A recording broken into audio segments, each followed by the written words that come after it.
আছি বড় পলাশবাড়ি এবং আমদানখোর ইউনিয়নের যে সংযোগ সড়ক রয়েছে সেখানে আমন ধামন ব্রিজ আমার পিছনে এটি যে সড়কে দাঁড়িয়ে আছে এই মুহূর্তে এই সড়কটি পাকা একটি সড়ক, অর্থাৎ এই আমদানখোর এবং বড় পলাশবাড়ি ইউনিয়নের সংযোগ সড়ক যেটাকে বলা চলে সেই সড়কের উপর মূলত পানি উঠেছে। বুধবার ভোরবেলা যে ভারী বর্ষণ এবং ভারত থেকে নেমে আসা পানির ঢলে আমাদের এই এলাকার কয়েক হাজার বিঘা আমন ধান পানির নিচে তলিয়ে গেছে। আমি আছি যে পাকা রাস্তায়, এই পাকা রাস্তার উপর দিয়ে মূলত স্থানীয় মানুষরা চলাফেরা করতেছে। আমরা দেখেন যে মোটরসাইকেল হতে শুরু করে এখানকার যারা স্থানীয়, অর্থাৎ এই রাস্তাটি দিয়ে এই পাশে মোড়লহাট, জিয়ার মোড় এবং এই পাশ দিয়ে স্কুলের হাট যাওয়ার এই দুই ইউনিয়নের যে কানেকশন অর্থাৎ সংযোগ, সেটি হচ্ছে এই মূল রাস্তা। এটি দীর্ঘদিন খানাখন্দ ছিল, এরপরে এটি পাকাকরণ করে দেওয়া হয়েছে।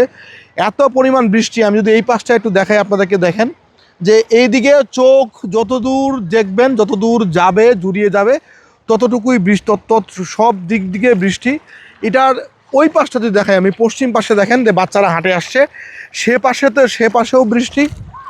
আমরা যদি আমি আবার আমার এই পাশে দেখাই, বাম পাশে, এই পাশে যদি দেখাই ঠিক এই পাশেতেও বৃষ্টি, অর্থাৎ এই পাকা সড়কেই মূলত পানি উঠেছে। শুধুমাত্র এই স্থানীয়রা যারা রয়েছেন তারা বলছেন যে গত 12 থেকে 15 বছরেও এইরকম ভারী বৃষ্টি মূলত শ্রাবণ মাসে হয়নি।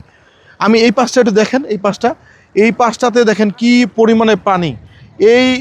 ওই পাশে যে আমন ক্ষেতগুলো দেখাচ্ছে, এটা উঁচু জায়গা, এই উঁচু জায়গাগুলোতে মূলত কিছু আমন ক্ষেত দেখা যাচ্ছে। পাশাপাশি এই যে জায়গাগুলো ছিল, এই জায়গাতেও আমন ক্ষেতগুলো মূলত রোপণ করা হয়েছিল, সেই আমন ক্ষেতগুলো মূলত ডুবে গেছে পানিতে। আমরা এর আগেও ঘুরেছি, যদি আমি বলি একটু আপনাদেরকে, যে আমরা এর আগেও বড়বাড়ি ইউনিয়নের বেশ কয়েকটি গ্রামে ঘুরেছি, আমরা পাড়িয়া ইউনিয়নে ঘুরেছি, আমরা চারল ইউনিয়নে ঘুরেছি। চারল ইউনিয়নের যে শাহবাজপুর উচ্চ বিদ্যালয় রয়েছে সেই রাস্তার উপরও পানি উঠেছে। আমরা দেখেছি লাহিড়ির উত্তর পাশে যেটি ছিল সেই রাস্তাতেও পানি উঠেছে।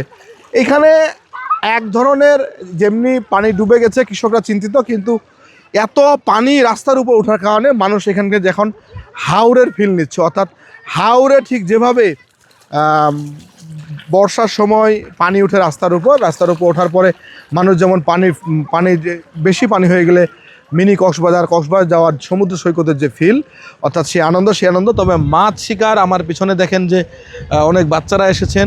আমি যদি দেখাই, একটা অটো আসছে, দেখেন আপনারা যে কি পরিমাণ কষ্ট করে এই অটোটা মূলত এই বড় পলাশবাড়ি ইউনিয়ন থেকে হচ্ছে ইয়াতে যাবে। এই ভাইয়া, তোমরা কোথায় যাবা? এই সামনে যাবা। এরকম পানি কি এর আগে হয়েছিল ভাইয়া? এরকম পানি হয়েছিল 2017 সালে, এরপরে আর হয়নি না। আমরা একটু ভাই আছে, ভাই কই যাবেন আপনি? আমরা এখন স্কুল হাটে যাব। এটাই কি রাস্তা যাওয়ার, অন্য কোনো বুদ্ধি নেই? আছে, ওই দিক দিয়ে ঘুরে যাওয়া যাবে, কিন্তু ওই দিক দিয়ে 2-3 কিলো হবে, কিন্তু এই দিক দিয়ে শর্টকাট। ওইখানে তো পানি অনেক স্রোত, ওখানে স্রোত, তারপরে মনে করেন যে এখন যাওয়া মানে শর্টকাট দিয়ে যাওয়ার জন্য এটাই বিকল্প রাস্তা, অন্য কোনো বিকল্প রাস্তা না, এটাই। এই রাস্তাটা কি উঁচু করার দরকার ছিল মনে হয় উঁচু করলে ভালো হইতো।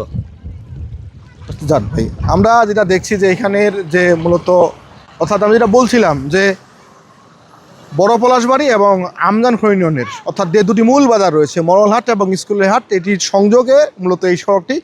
তবে ভোগান্তি যদি কথা বলি, ভোগান্তির চেয়ে আনন্দটাই বেশি মনে হচ্ছে। কিন্তু যদি এই পানিটা 24 ঘন্টার মধ্যে না নামে, তাহলে যে আমন ক্ষেতগুলো এখন পর্যন্ত রয়েছে সেগুলো পচে যাবে, নষ্ট হবে।